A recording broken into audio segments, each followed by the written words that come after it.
Hey everyone, it's good to be back in the studio.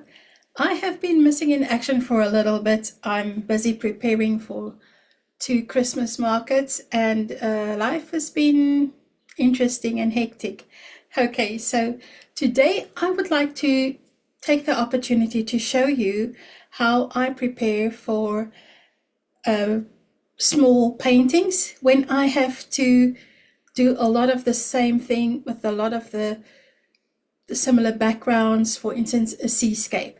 So the paintings that I have in mind now, I have got, let me show you here, I have got the smalls. These are just very, very small little canvases. It's wood. And then I have got quite a few of them. I've got 8 of those. And then I have got these ones here. This is just a canvas panel. And the size on this one is 5 by 7 inches. Okay. For our South African viewers, 12.7 by 17.8 millimeters. Okay. So now let me show you.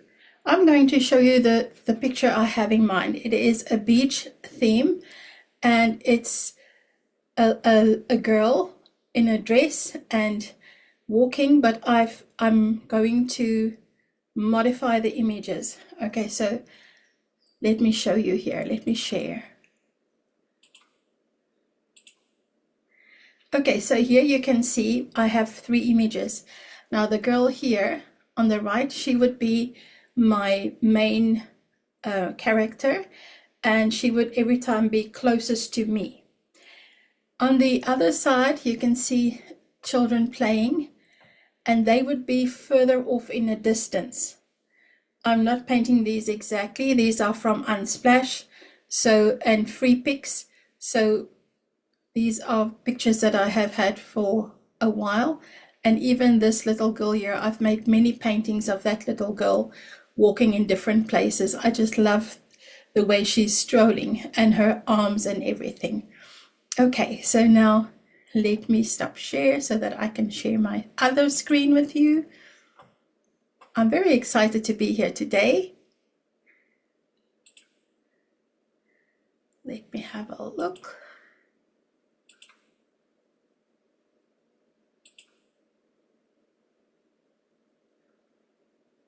Okay, alrighty. Okay, oops. Now, you can see here how I have prepped it. I have got all of my smalls. I've put 4 and 4. I've got 8 smalls, and I've put them right up against each other.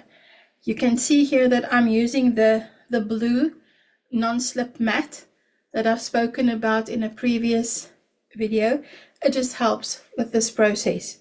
Okay, and then I have got my other bigger canvases here that I'm going to do horizontally. And then in this one here, let me see if I can show you. Can you see here? Here I've started with my image that I want to have the little girl standing in the sand, and then off in the distance, that little boy that you saw in the one picture, and then another boy sitting playing, building sandcastles, and then the ocean would be at the back. Okay, so that one would be portrait, and these are all landscape. So what I've got here, if you look here at my very interesting palette, I just have got yellow ochre and white, phthalo blue and white, if I want to have some for the sky, and cerulean blue and white. So I'm going to just mix them.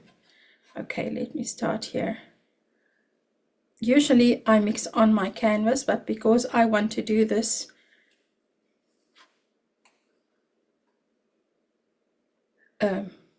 quickly to show you, if you have to do a lot of paintings in a row, you can do like, especially the backgrounds, you can have them all similar and you can do it very, very fast.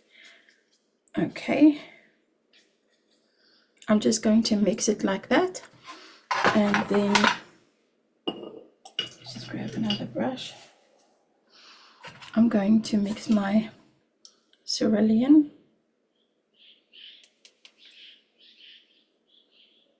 Now this is a very vivid blue, so I'm just going to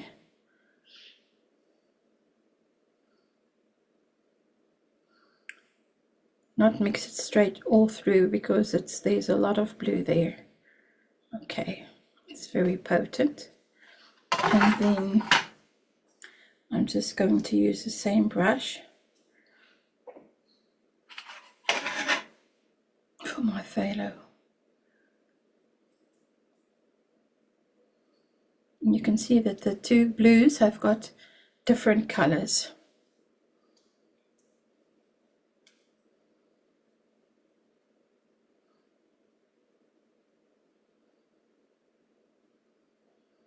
And again, I'm not mixing it all the way through. I'm just mixing sections like that. I don't want to mix all of that dark phthalo because then my colors would be too dark. Okay. All right. So now what I'm going to use, I don't know if you have ever used these.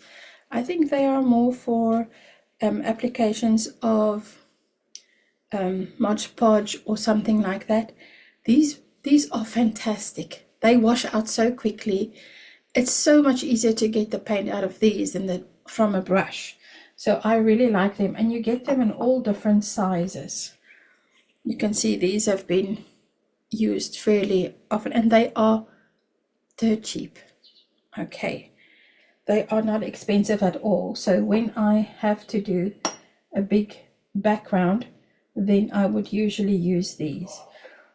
Now I have to determine on my smalls how much of this would be sky or ocean. I'm just going to do these with the ocean, and how much of it would be beach. So I think if I have about 1/3 ocean and 2/3 beach, it would give me a good start. I can always adjust when I'm doing the actual painting. I can always adjust where I want my horizon line or something to be. All right, but these are such tiny paintings that they won't really need a horizon line. Something I want to show you, when I have got a lot of paintings to do, I would make myself a cutout.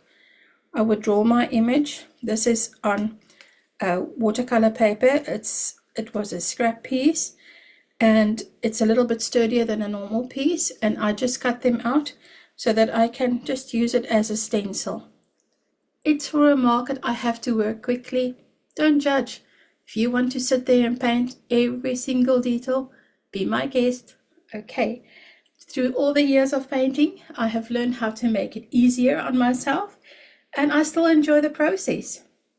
All right. So now I'm going to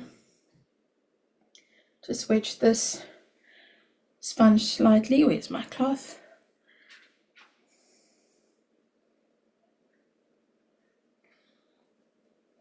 Okay, all right.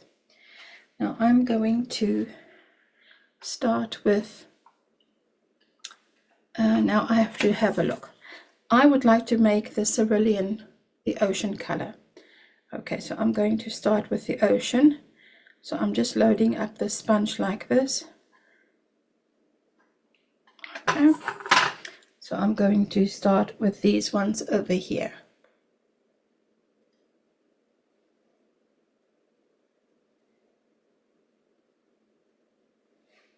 I hope you can see.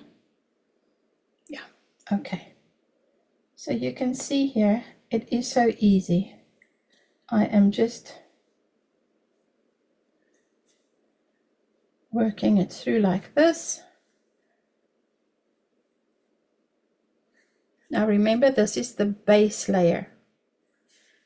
There will be more detail added at a later stage, and my final detail would probably be once the painting is finished, Then maybe I'll add in a seagull or maybe a boat somewhere in the distance if there's space. Okay, so I'm just putting it on like that.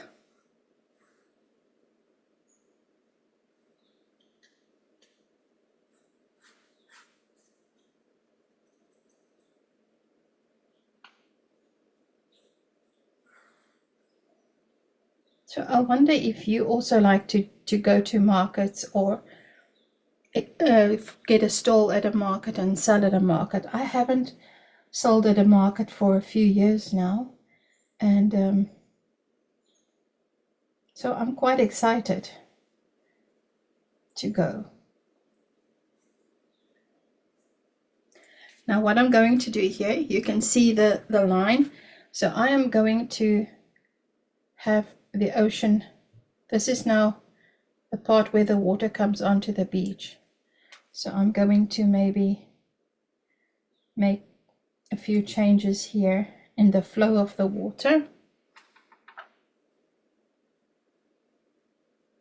so that we don't just have a straight line.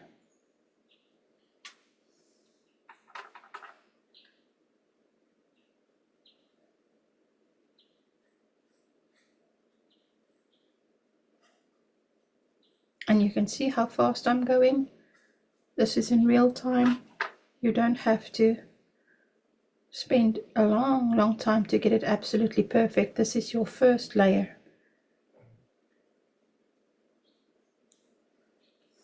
Okay, let's see if we have enough cerulean blue here for the second row.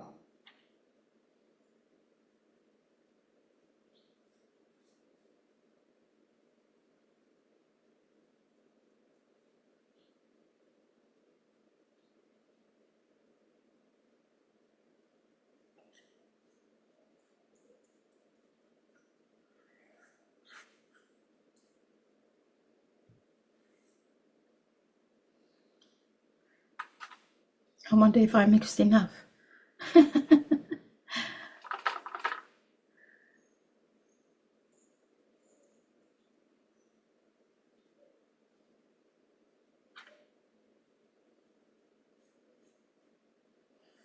can see these ones I'm putting the water line in, and these are all going to be similar, the same characters, so it is individual, but they are mass painted. So it's not the exact same thing that you would find on everyone, but this process is a very, very big help when you are strapped for time.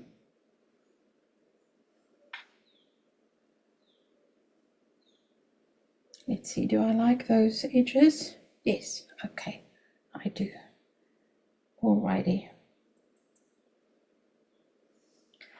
What you can do if you find that, oops, you don't really like your flow of your ocean, you can just go back in with white and just fix up that edge once this one is dry. Okay, so now let's have a look here. I think with this one here, I'm just going to plonk this one down there.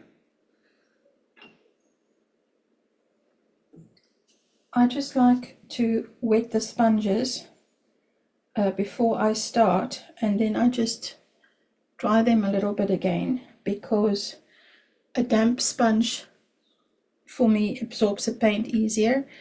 Then it just flows easier with if it's slightly damp. So these ones here, I am going to have a horizon line. Let me think. What do I want to do? Ingrid, what do you want to do? I'm going to have a slight horizon line, and then ocean, and then I will have a little bit less beach. Okay, so let's see. Now the horizon line I'm taking from the phthalo mix.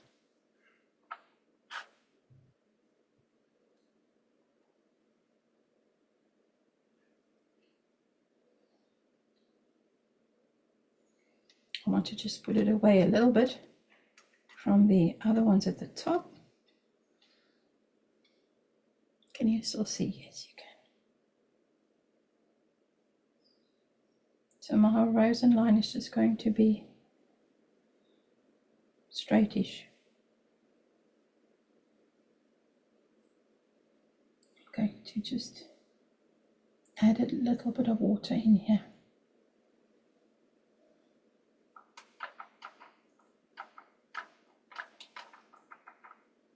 Some of the canvases are very, very thirsty. They have been primed, but they are reasonably thirsty, so they suck the paint in straight away. Usually I won't paint with a watery base, but I'm doing it over here just to give me better coverage. Okay, let's just put out some water, get some more paint.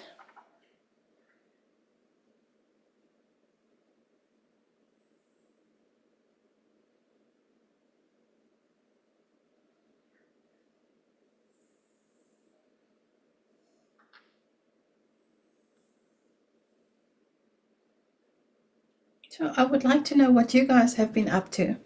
Please add it to the comments and tell me what you are doing, what you are you making plans for Christmas already? I can't believe it's this time of year that it's just, everything has just gone so fast. Yeah, I don't have words. Okay, this year has gone extremely fast.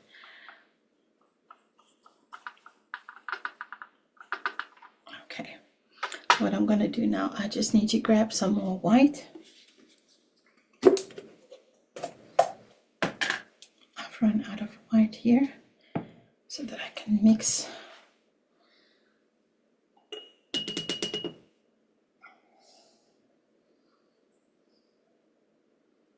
I can mix more cerulean. Okay, here we go.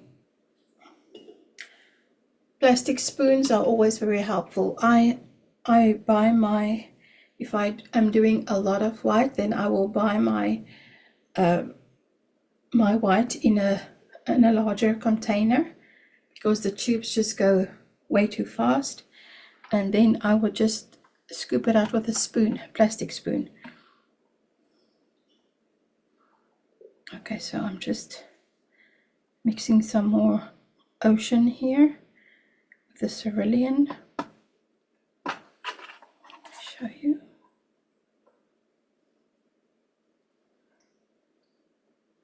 This is a very nice color for the ocean. You can see the colors that it makes there. It's got like it's more a warmer color, and it's more like it's got like a hint of green. I'm not sure how to describe it. It's got like a hint of green. Okay, so now I'm going to add this here just below the horizon line. Okay, somewhere I've picked up some water. Hold on 1 second.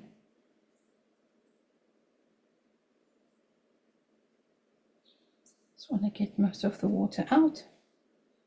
Let's try again.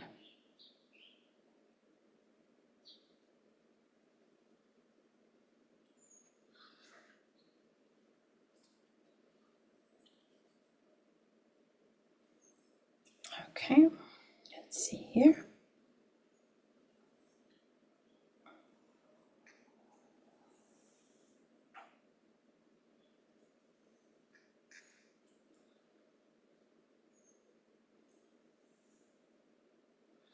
What I like here about this, you can see there's like a line in the ocean, and that is when you pick up some of the solid color, and then you can just pull that through just to give that effect of the ocean,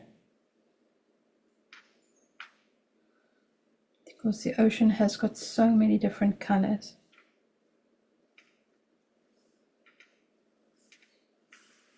with this one I'm also playing with the line, the water line on the beach.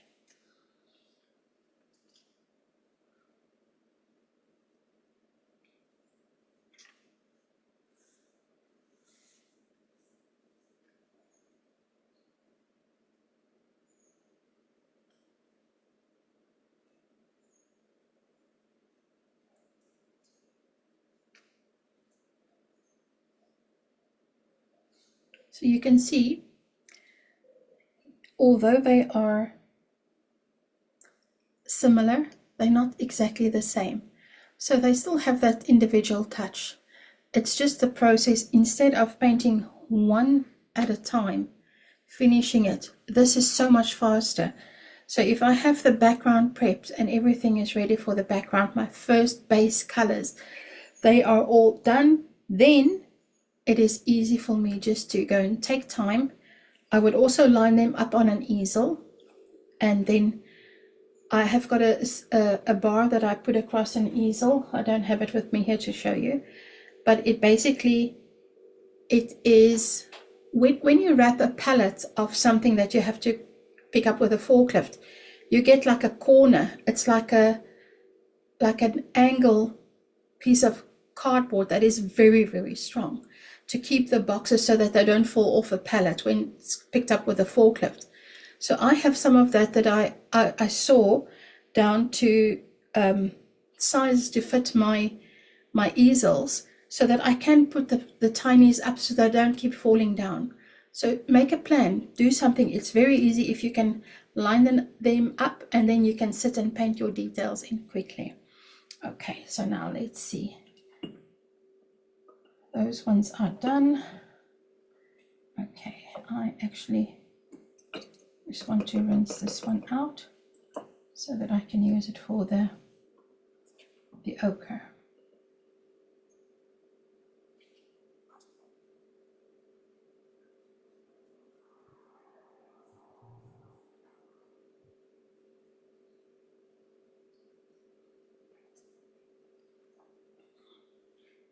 Oh wait, I have got one of those here that I can show you. I just saw it on the ground. This is one of my tiny easels that I've made with a palette, and this is one of those pieces of, it's an angle cardboard. Okay, so what you can do is you can just, it just helps if you want to line them up like that, or if you want to line something up, it just stops it from slipping through there and falling down. Okay, so it is very helpful to have those. Alright, I see I have a drip. Okay, so now we are going to go to the beach. So let's see here.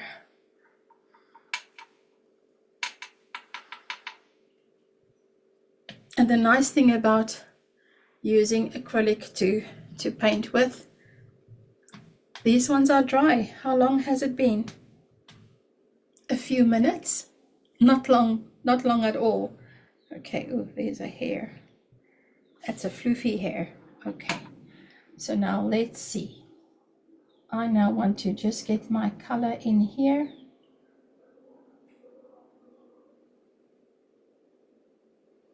For my beach.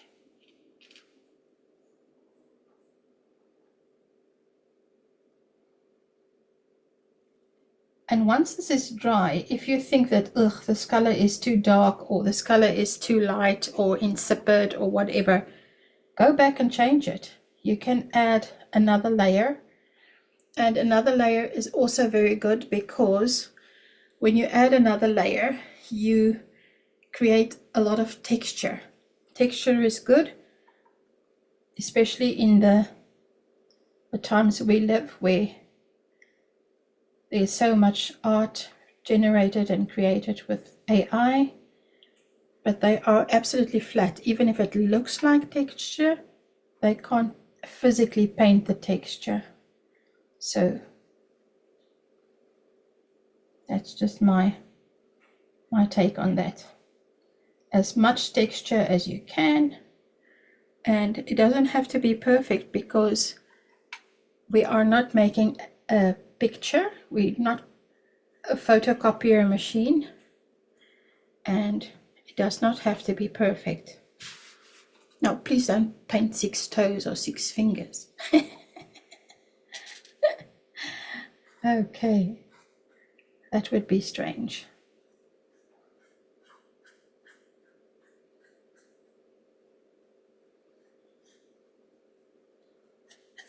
Oops.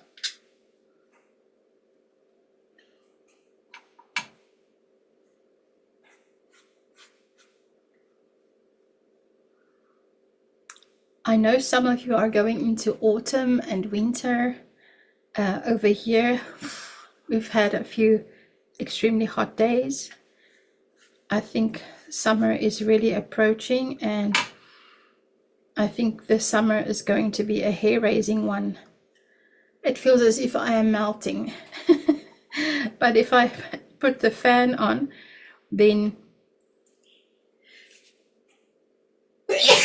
excuse me. Oh, sorry about that one. If I put the fan on, then it's going to have a noise on the video, and I don't want that. Okay, so you can see here basically what I'm doing. I'm just doing it like this.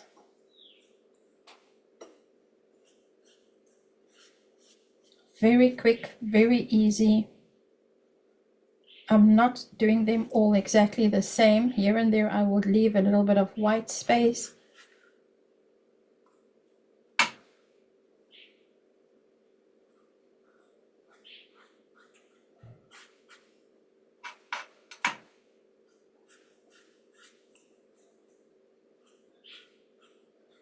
So if you buy these wooden canvases, and sometimes you get them, they are very raw, in a very raw form, and then you start your process by lining it up like this, and just either use a little roller or one of the bigger sponges like this one to just do your white background.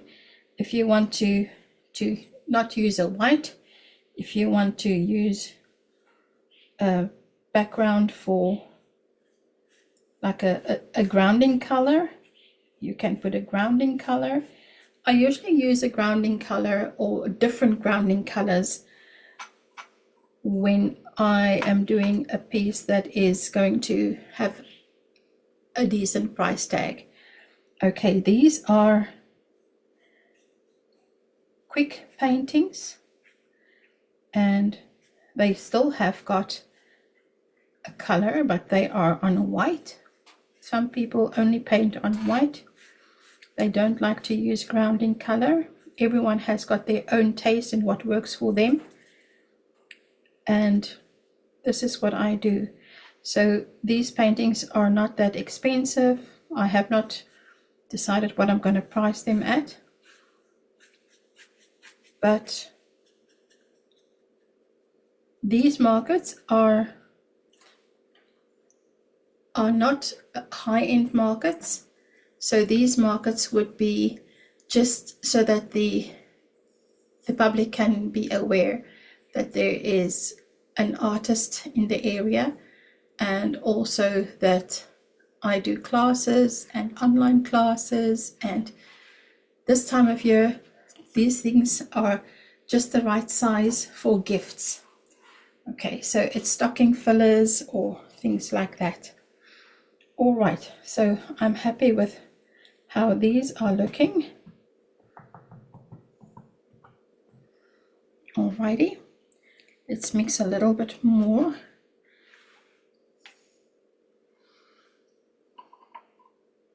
You can see here I just have my spoon, okay, in my tub. Is the yellow ochre, this one.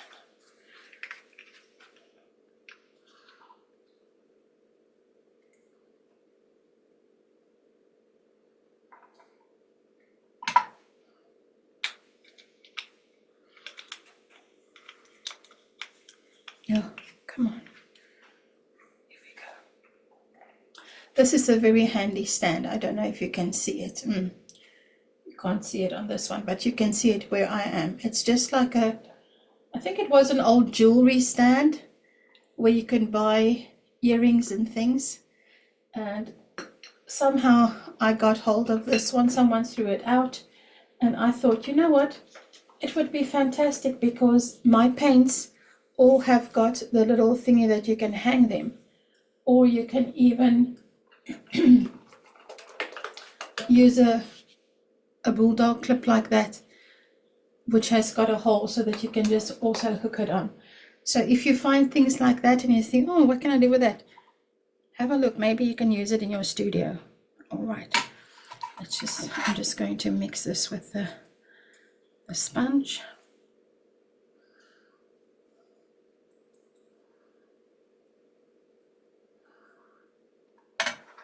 Okay, so now let's have a look here.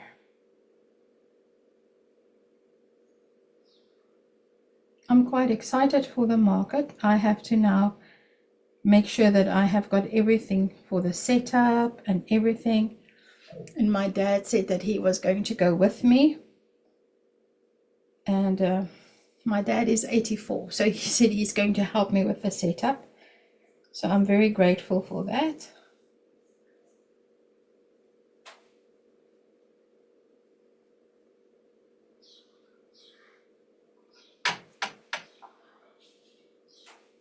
I would love to know if you also do markets and what you think of, what is your favorite thing to do at a market or to buy at an art fair?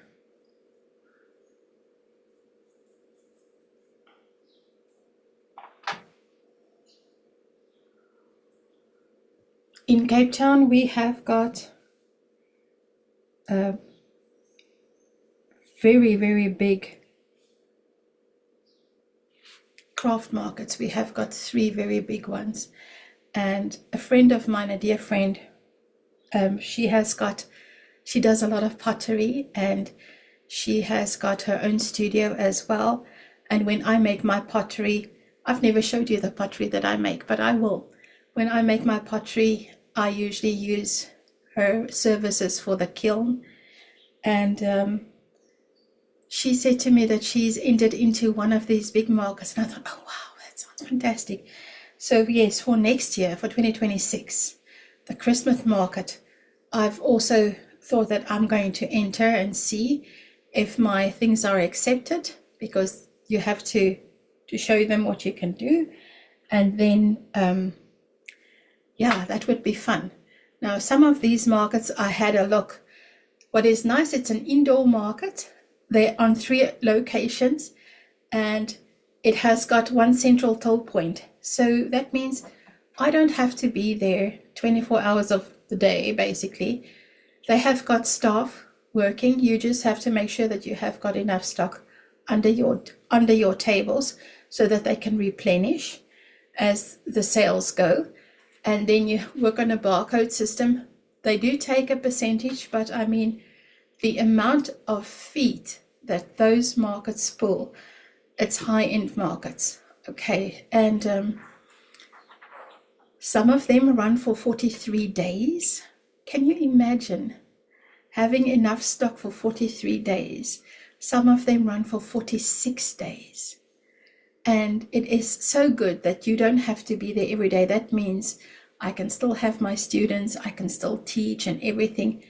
But on the flip side, it means that I will have to pull finger and really, really, really start making stock for that market already, as if I have been accepted. I can't wait.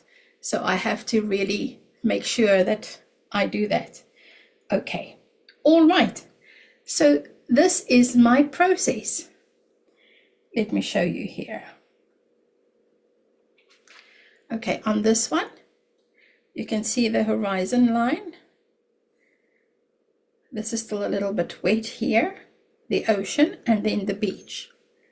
Okay. And then on these ones here, it is just so easy. This one is dry already. They dry very quickly. And what I do on I would sand the edges, and then with a black marker on the side, I will just make this a permanent marker so that it is just worked off the edges. And of course, I will also make sure that the back is clean. What I also do on the back is I actually paste my details. So if someone wants to contact me, then they have got my details there as well. All right. So I am very, very excited about the markets, and it was fantastic having you here with me. And I hope I will see you soon. Let me show you this quickly here. Don't you think this is fantastic? I had a session with another art student yesterday, and we played with proteas. Proteas are our national flower, and I just love the vibrant colors. I love it, love it, love it. And I also decided to outline. So I've used a totally different style from what I usually use on this one. And I'm going to make prints of these because this is going to be fantastic for prints. Okay. All right. So thank you so much for being here today. Let me just stop this one here. And it was so good seeing you. Floof is outside somewhere. Sorry, I just noticed now that my door is open to the kitchen. But yes, Floofy is outside, and I'll bring her in now. I'll go and see if it's not too hot for her. And Floof had her 8th birthday 2 days ago. So yes, she's 8 now. So she didn't want to join me in the studio today. But thank you for joining me, and I will see you soon. All right. I'm not sure what I have planned for the next one, but it would be a surprise. See you soon, and thank you for watching. Bye.